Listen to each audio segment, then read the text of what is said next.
பாதகம் வரும், பாதகம் வராது. நான் படிக்கல, அந்த பதிலெல்லாம் சொல்லல.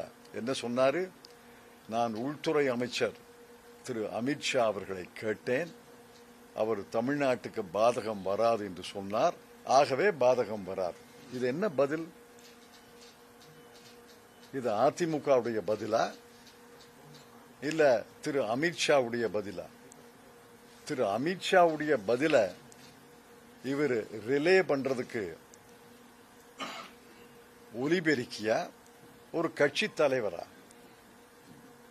இந்த பதில் என்னை பெரும் அதிர்ச்சியிலே ஆளாக்கியது.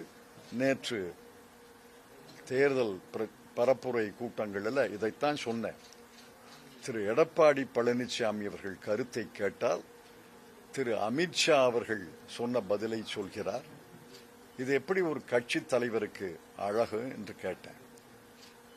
அதனால பேராபத்து நிற்கிறது. டீலிமிட்டேஷன் செய்ய வேண்டும், அதுல ஒன்றும் தப்பில்லை.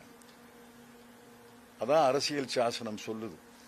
ஆனால் டீலிமிட்டேஷனை நேரடியாக செய்தால் பளிச்சுன்னு மக்களுக்கு தெரிந்துவிடும்.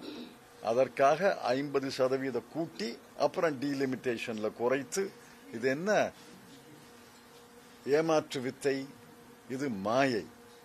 இதை தமிழக மக்கள் புரிந்து கொள்ள வேண்டும் என்று என்னுடைய வேண்டுகோள்.